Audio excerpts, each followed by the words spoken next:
Hey, Scott from MyGrowthRings.com here once again, happens to be my garage shop. A couple weeks ago, we were talking about resawing. That's the idea of taking a board on the bandsaw, putting it up on edge, and cutting that board into thinner boards. It's something that I do a lot when making things such as these shaker oval boxes, bent wood oval boxes. So for these, I have to have really thin bands to make these. To do that, we use the bandsaw, and it doesn't matter if we have run those boards through the planer first, giving us one nice, clean, beautiful surface. As soon as we make that cut on the saw, we end up with a surface that'll need to get cleaned up or sanded.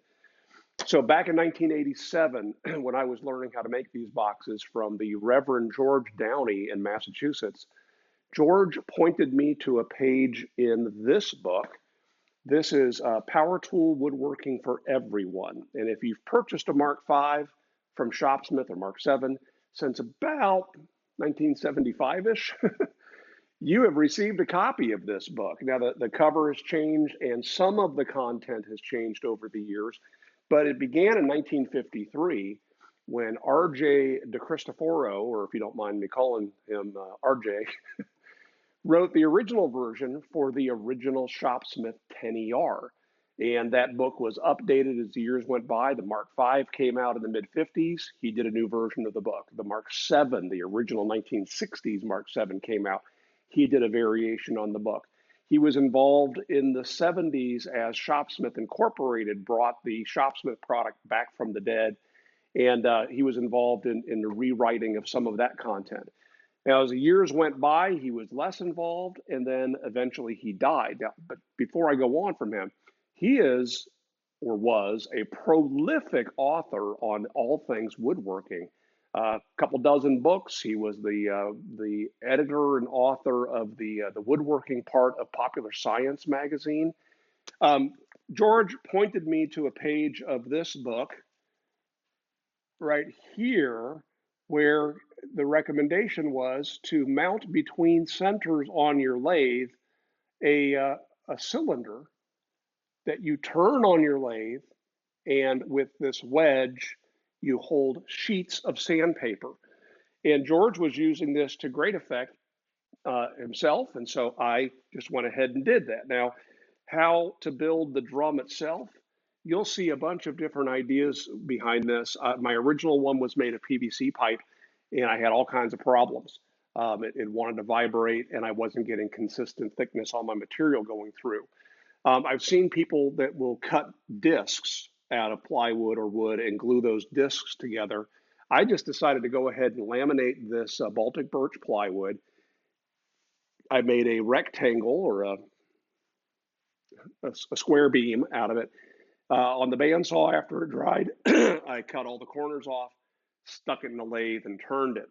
Now, my original one used the live center on this end, and on the other end, I used the standard lathe spur drive or drive center. This was a bad idea. Over time, it began to chew up the end of the hole because you take it in, you take it out, you put it in, and so on, and eventually it buries itself in and stops making a great contact. So cast iron faceplate, these are sold by Shopsmith as well as other people. You mount that to the end of this block, and that's how I drive this off of the headstock. You'll see how the wedge here holds the sheets of sandpaper, and I figured out pretty quickly that, you know what, I could put several grits on here, and that way, as I'm running my strips through, the widest strip I cut is 6 inches, I can go from coarse to fine. Brilliant, huh?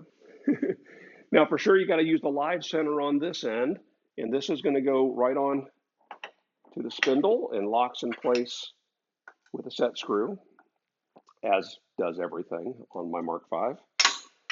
And then we'll slide the headstock closer. I like to make the final adjustment with the quill, and we'll extend that out and put a little bit of pressure against it.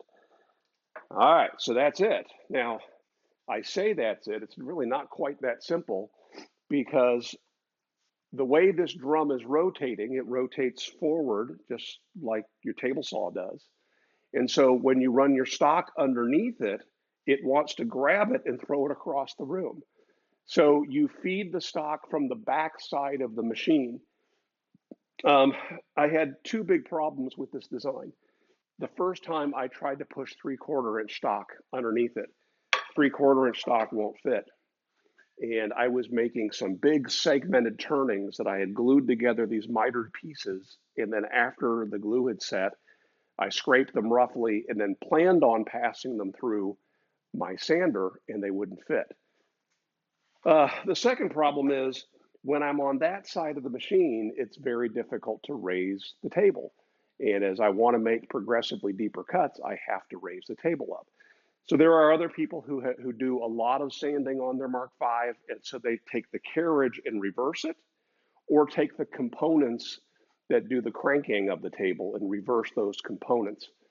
I decided that I needed to go a different way with that, and so let me show you what I built. So there we have it. You can see I've just taken that drum. It's still mounted between the centers on the lathe. And I've built this little device. The whole purpose of this is just to support a table that can be easily adjusted from the back side of the machine and to give me a greater depth of cut. So also while I was at it, I wanted to add a little bit of dust collection. And so you can see I have enclosed this with a cover that I can use a shop vac or a dust collector. Let me show you how this works from the back side. So I have a threaded rod that runs from one side of the body of this to the other, and that is going to act as a clamp to clamp these two sides together and hold the table steady. Beneath it back here, I have a carriage bolt that I can adjust the table up and down incrementally. So let's take a piece of wood with everything loose. I can just raise this up, hold the table tight against the wood against the drum, and now I can bring this threaded rod up and clamp everything tight. So at that point, there's just a little bit of resistance against it.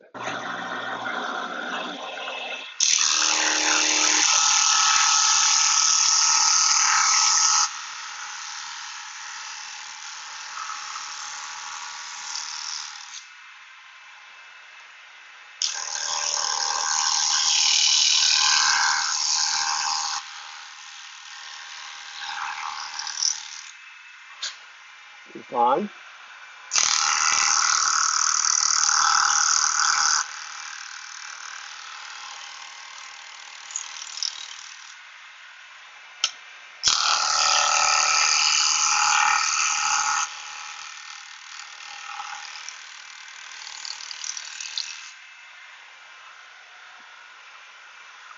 Still a little bit more to do, but that's looking awfully good.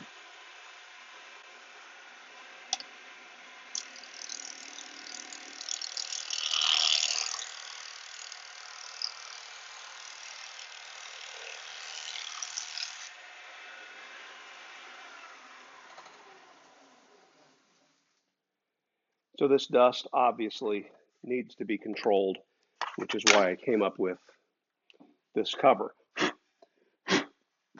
You'll notice to hold the cover in place, I installed a couple small dowels. I drilled some holes in the cover. I also put some screws in the corners and some rare earth magnets in the corners as well. So the dowels position it in place and the rare earth magnets hold it. I don't know, it's never come off even with the dust collector shop vac hoses putting pressure against them. If you're new to this channel, I post a video every weekend, and then a few days later, midweek, I'll post another video that we call Stumped Q&A. And in that, I will answer the questions, comments, cheap shots that you post in the comments down below. Usually after I get done recording, I'll think, oh, there was something else I wanted to show. And that gives me time to get my mind together and share those things midweek. For example, I didn't show this sanding anything more than thin stock. What about that 3/4 inch stock I wanted to accommodate? I'll show you that midweek. Let me know what else you might want to know, and we'll see you then. Make it a great week.